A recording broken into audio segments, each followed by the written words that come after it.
Congressman Ryan is back home listening to voters in Mukwonago. Got to get the people back to work.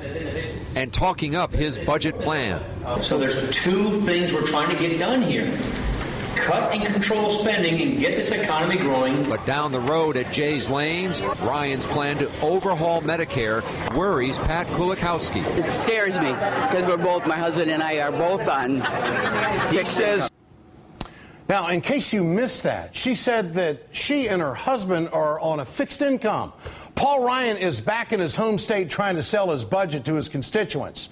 If you've seen him talking to the press lately, Ryan doesn't like to boast that he's cutting tax rates for the wealthy.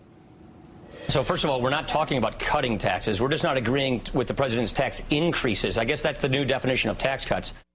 Well, that's when he's facing the nation. When he's facing the people of Elkhorn, Wisconsin, Ryan changes his tune. So what I'm saying is get rid of all the junk in the tax code, which, by the way, are mostly enjoyed by upper-income individuals, so you can lower tax rates in exchange.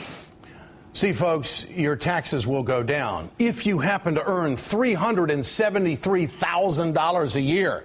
You know what the average income is for someone living in Ryan's congressional district? Well, it's about $58,000 a year. You'll see how far that takes them under Ryan's Medicare plan. The Milwaukee Journal-Sentinel reports June Kilgren of Waukesha, Wisconsin, said her own experience with insurance companies makes her concerned about how the next generation will deal with it under Ryan's Medicare plan. She worries about denial of coverage and costs. Kilgren, who attended a Ryan town hall meeting yesterday, said, quote, "I don't quite trust Ryan's plan, no matter what you say." Well, joining me now tonight is going to be June Kilgren from Waukesha, Wisconsin. June, thank you. You were at that town hall. What did you make of Ryan's plan? I have some big concerns about it.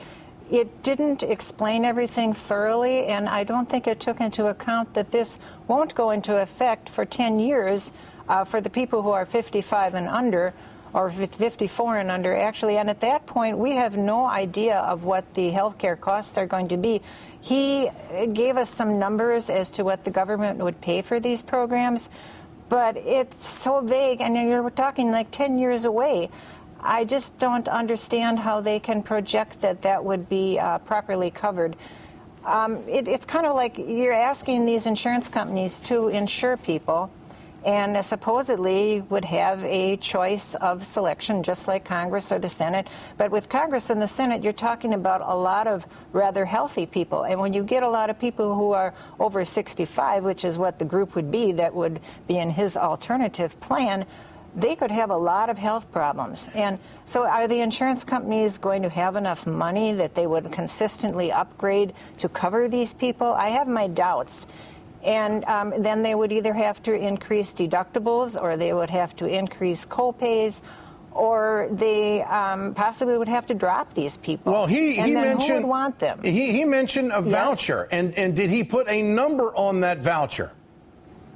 Well, I think he said was either 12 or 15,000 that the average person would get, but then the people who are more wealthy would get means tested. Well, that's not going to fly too well with people who've been paying into this program all their lives. No doubt. I'm not sure that they would be so happy. June Kilgren of Waukesha, Wisconsin, thank you for joining us tonight.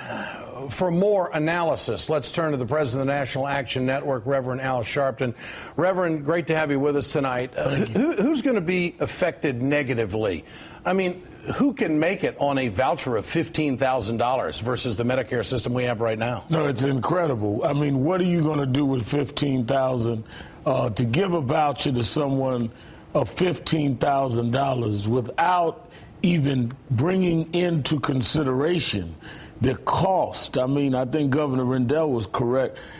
Just the pharmaceutical companies, all of these people, they're not in the charity business. They're going to continue to try and make as much as they can, and it will escalate over these 10 years. I think it's an insult to the intelligence of the American people. But one of the reasons why LBJ pushed so hard for Medicare is because it helped poor people. That's right. Does this plan help poor people? It will make poor people even in a worse situation than they are now. It's bad enough to be poor is even worse to be insulted because you don't have the means of others that are wealthy. Does the president get this? Insulting. I think the president does. I think his plan and how aggressively he's come out in the last few days is a direct answer, specific answer to an non-specific plan 10 years down the road that can only get worse in the Ryan plan. So you're confident that there will be no budging by this president when it comes to Medicare and Medicaid?